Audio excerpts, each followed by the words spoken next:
And ladies and gentlemen, the road to recovery hopefully is just around the corner. There is an exclusive from Felix Johnston. We're going to like this one. All right. Here we go, back again on the other side of the coin. All right, welcome back to the other side of the coin, ladies and gentlemen. Look at this. Breaking news literally dropped moments ago from Felix Johnston. As I said recently, if you're not following Felix on social media, Twitter, please go out there and follow him on Twitter. He generally is someone who's got the insights or the knowledge when it comes to loan youth academy products, loan moves, or new youth players that are coming in. Especially, like, as I said, the expertise is within the youth academy. But every now and then he does have some inside information on some of the certain moves that's happening within the first team. And in recent times, he's been very highly involved in regards to Enzo Fernandez's situation to Chelsea Football Club. And this is what he had to say literally moments ago. Exclusive. Enzo Fernandez to Chelsea is done. Ladies and gentlemen, the road to recovery. Look, as I said in my recent stream, we have to be patient. By getting Enzo, don't expect it's all going to just by the flick of a finger, like all's going to start changing. But it is a start. It is a road to redemption. For me, as I've kept on saying for many times, he is the player that will transform the midfield. He is a player that will find those punchy passes through the center and will try and get those players in attacking positions much quicker. His build-up hopefully will be a lot more efficient as opposed to constantly going side to side. And also when we have a player like him as the deepest midfielder, I'm pretty sure he's going to play as the deepest midfielder. He could potentially play as an 8 or a 10, doesn't really matter. But he will have the mobility that Jorginho doesn't have. He will have the ball-playing ability that Zakaria doesn't have. He's not some sort of a defensive monster, but at least he's going to be a lot better equipped than anyone else, and he's going to have a well-rounded game than anyone else. So this is great start. I mean, I know this is coming from Felix. I am still waiting for David Ornstein and Fabrizio Romano to come into the play for this particular news, but so far Felix has really gone out, in the open with this particular one and putting his neck out there. Structure of the deal has now been agreed and signed as verbally agreed days ago. 120 million euros plus 10 million, so all up 130 million euros. 120 in 3 installments. So thank God Benfica has accepted the installment, the payment schedule that we're looking for, or else we get done by FFP if we were to pay all of that upfront. 10 million performance related as well. So 120 million in 3 installments, 10 million performance related, depending on, I think, if we win the Champions League or the Premier League, so on and so forth. Medical department in communication, medical day to be agreed. That's the next stage, which is great. Enzo Fernandez to Chelsea, almost done, ladies and gentlemen. This is a massive coup.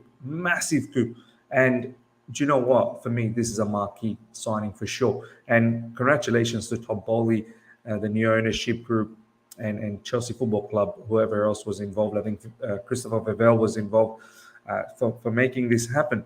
Performance-related add-ons include winning the Premier League and Champions League, expected to be announced, whether that's agreement announcement or full on official within 72 hours. So in the next 72 hours, hopefully we get something concrete about this. Simon Phillips coming out and saying, wow, mate, going big with this, fully back you, unreal scoop. And this is what Felix had to say. Done my absolute due diligence with this, made sure it's 100% correct, and my source is incredibly well placed. If I don't get this right, I would just cut myself off from taking on deals that aren't youth or loan, to be honest. There you go. He specializes in loan and youth moves in essence, but he said it, like he believes in this source massively. And do you know what? So far, all the news that he's been saying in regards to this particular matter has been quite spot on.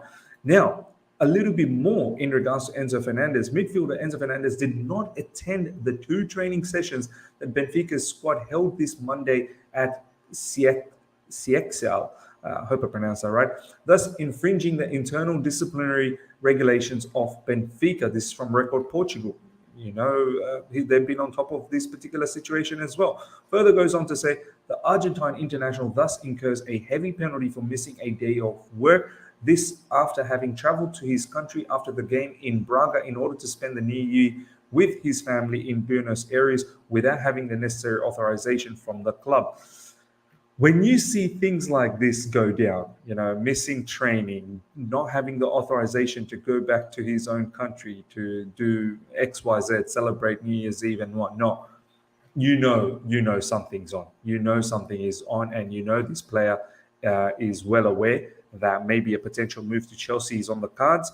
And that's it. This is it. He's just parting ways with Benfica. Now, whether you want to call it, that's not professional, means lots of players do this. They start missing training, this, that, the other, just because they want to make sure that they don't get injured. Medical just around the corner. Last thing you want is go to training and get an unnecessary injury, which then blocks your move. So, ladies and gentlemen, I don't want to cover any other transfer news right now. For me, this particular one for Enzo Fernandez is the most important piece right now.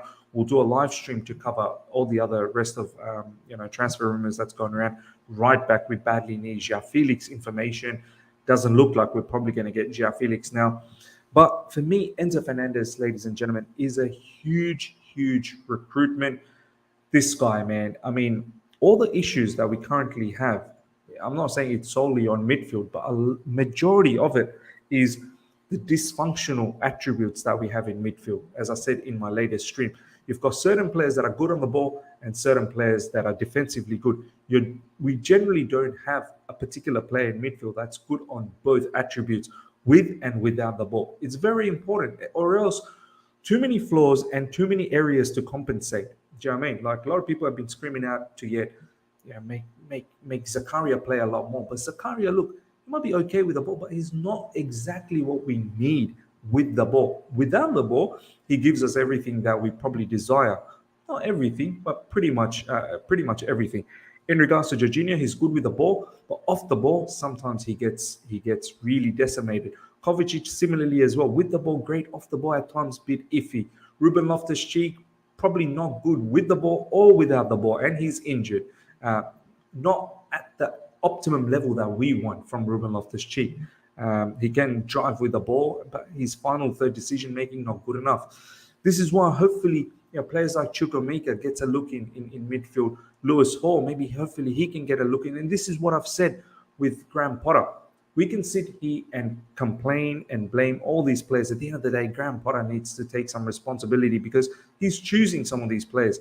And he needs to just, if you're not getting what you want from that midfield, the connection from defense to offense, then get someone in. But this particular player, ladies and gentlemen, Enzo Fernandez, will go a long way in helping this matter out. So, yeah, I can't wait. Hopefully we hear the news about Enzo Fernandez being official to Chelsea Football Club very, very soon. How quickly can he join? I hope he can join very quickly. I mean, he's already played a match for Benfica against Braga a few days ago. So hopefully he should be match sharp. I mean, it's not that long ago that they've played in the World Cup. So we need this player. And as I said, he can play anywhere in midfield. He could even potentially play along with Jorginho if need be, or along with Zakaria. It doesn't really matter.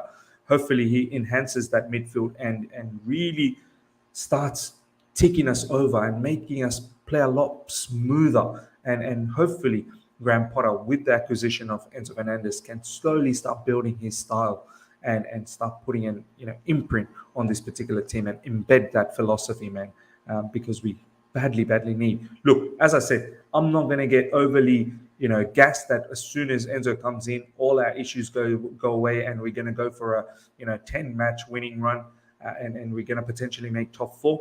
I think we still need to keep our expectations to a fairly low level because, look, we are so far below the top 4 situation. It's not even funny. And it's going to take a little bit of time for everything to gel together. So this season for me, I've already said, I don't think we're going to make top 4, but hopefully players like Enzo, Christopher and Nkunku coming in next season.